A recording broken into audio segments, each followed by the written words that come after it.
I don't know where I'm going to start with this. I met Paul, what, about 3-4 years ago, Paul? Probably 5 or 6. 5 or 6. Back when I was a lowly precinct committee. And I used to walk in there and I'd have my DAV shirt on, and he said, well, are you a Republican? I said, does a bear do his thing in the woods?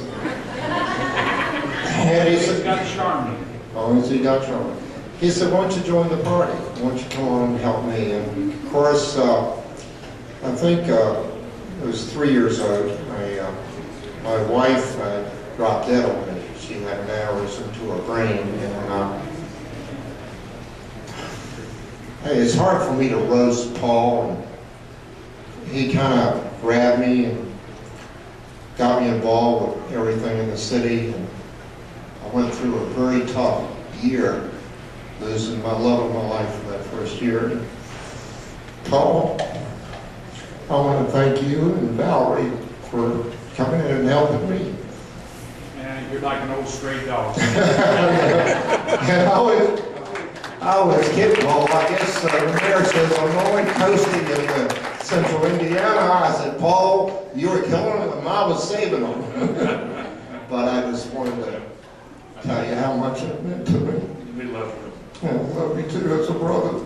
Okay. And we have and thank the mayor for all that. If it wasn't for him, we wouldn't have anything. No recognition. We'd be still in the outhouse. I'll never forget that first thing we did with the mayor. He said, hey guys, you got 3 weeks. Yeah. Get it done. Yeah. And I never thought I would take orders from a jarhead, a Marine. So now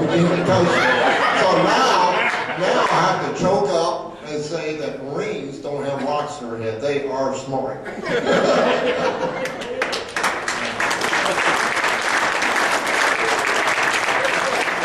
Wow, I can't believe Mark don't have something to say about me. Mayor, I only call him Greg in private. All right, I'm going to be fairly serious too, but but we have to start out with something that I really need around him. If you remember the movie Independence Day, when they go into that Area 51, and the president says, why haven't I been told about this? And the Secretary of Defense says 2 words, plausible deniability. I don't want to know, Paul. I don't want to know. He's told me a couple things, and I don't want to know. Okay. Ben, if you want to know, you can know, but I don't want to know. I haven't been with him either when it happened. I don't want to know. Deny. But I can tell you a lot of stories about how I met him and all that, but I don't want to take too long here, but the Vietnam veteran thing was very special, and I can remember exactly how that happened. I spent a lot of time in the Marine Corps, and I'm the mayor. First few months, we have this recognition that we want to do with Vietnam veterans. It was kind of happening nationwide, and we're trying to do a proclamation for March 30th, as I recall. Is that right? Yeah. March 30th. It winds up on my desk April 2nd. A little late. And I talked to Ben about it, and I said, what's going on here? And he says, well, PonyTail was kind of behind this. And so I called PonyTail up, and I can't remember the exact conversation, but we talked about what he's trying to do, and I said, well, why don't we do something else?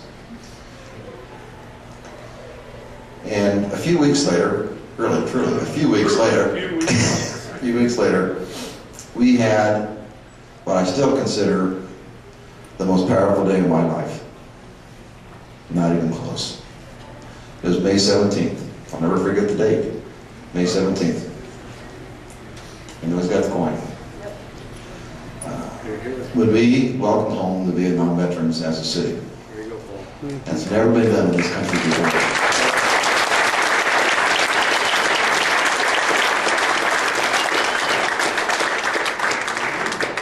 And although I kind of told Paul we need to do something different, he was the one, the driving force behind it.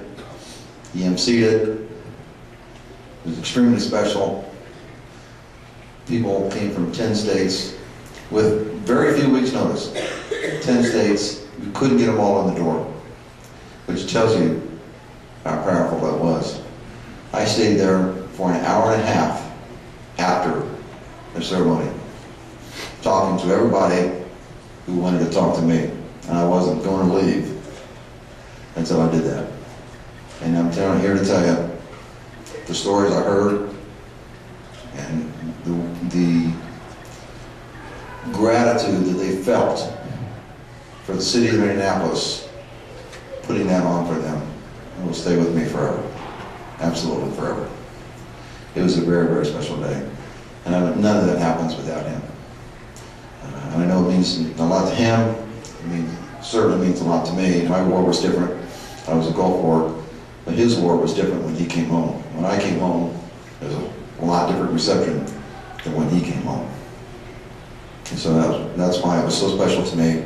I thank you for putting that together. We will continue. We have more work to do, as you know. But I just want all of you to know, because of him, that was the most powerful day of my life. And I want to thank you.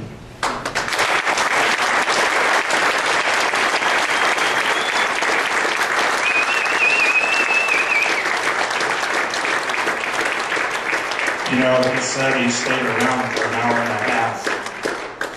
And what you don't know is that when we were putting the program together, I'd been instructed at least 10 different times that we had to keep this on schedule because he had other things he needed to do that day. And I don't know to this day how I did it. I've watched the video. I got everything in there that we were supposed to, and I got it done 8 minutes sooner than we were supposed to. But he stayed there for another hour and a half. He would not leave until he talked to everybody that wanted to talk to him. And for that, I thank you, my friend Greg, that just happens to be mayor.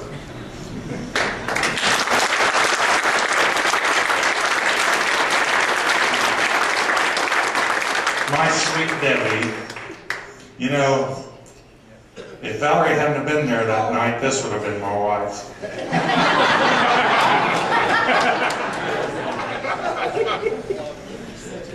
Oh, but I love you.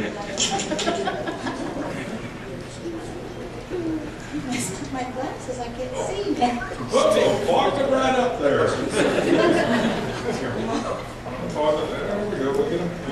Calm down, calm down. I'm a little nervous. Whoa. There we go. Well, I'm not going to talk. I'm going to sing. I sang to Paul on his 40th birthday, and he had dancers. They're coming. Not me. Anybody wants to join my dancers? Come on, ladies.